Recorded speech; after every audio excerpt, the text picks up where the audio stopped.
Could you briefly tell us a little bit about your background? Alright, so I guess I entered the kiwi fruit industry 8 years ago now. I left school with level 1 and went out.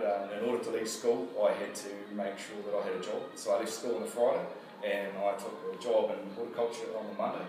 I had every intention to become a pilot, so I was going to be a top dressing pilot initially, but enjoyed horticulture, so I enjoyed working on the orchard, started studying for the Polytech, and went from there and progressed onward.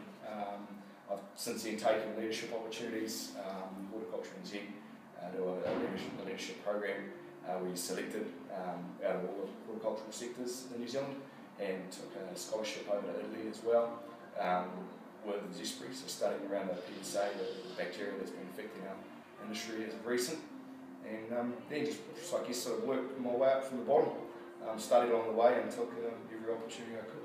Yeah, that sounds really cool.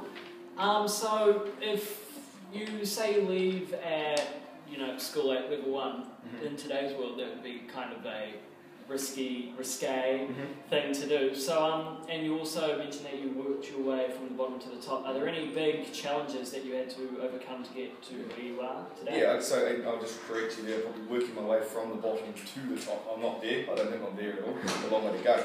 But yeah, leaving level 1 wasn't an easy decision, but for me school I wasn't interested in learning the broad spectrum of learning that I was. I wanted to channel and I wanted to focus on what I wanted to do.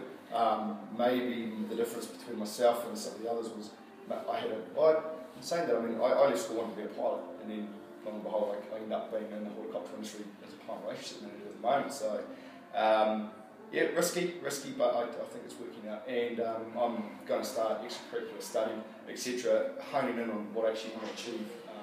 So it's been good to leave school, figure out really what I want to do before I leave school taking a subject or a specific pathway, and figure out what I really want to do, and then stick to it and train accordingly. So. Okay. What good advice would you tell your 17-year-old self? Back yourself.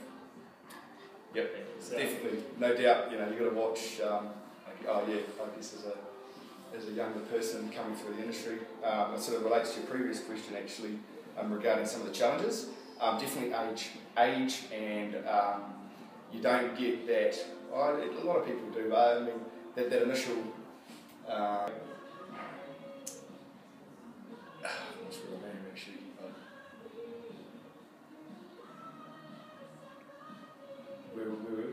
That was the question. Sorry, the You'd asked what I advise, was that? So what question do you remember? What's the best advice you give to someone? Yeah. So just ignore it. Ignore the perceptions. Stick to it. Don't be afraid to get your hands dirty, and just go hard. So. All right. Advice you'd give to someone considering your career or industry?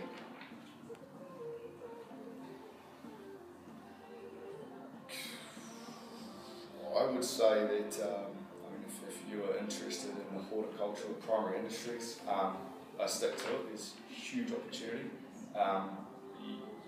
There's a massive demand for young people, and especially in my industry, to come through and replace people that are currently in there.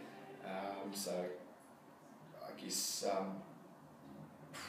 advice, just go hard, stick to it, and just keep pushing on through. So it's like stick to it. So what are some of the things that have people been driven directly out of the career completely, or? I think there's probably a perception out there on horticulture which ruins our industry a little bit from the secondary school level, and that's something I believe firmly in. Actually, I left school, and when I left school, all my mates, I said that I was going into the horticultural industry. They all thought I was going to learn how to grow dope and I'd take kiwi fruit all year round. There's a lot more to our industry than just that. It's a very bad perception of what we do. Who do you look up to, or who influences you or inspires you, and why? Look, I guess a big influential factor or person for me was my old man. He's in the same industry, so he's been brilliant. He's been really good. he's got really good all-rounded skill, especially when it comes to dealing with people. So that's been a big thing for me. And then I guess just the more senior roles around me. And I guess it's not, apart from the old man, it's specific people, it's specific traits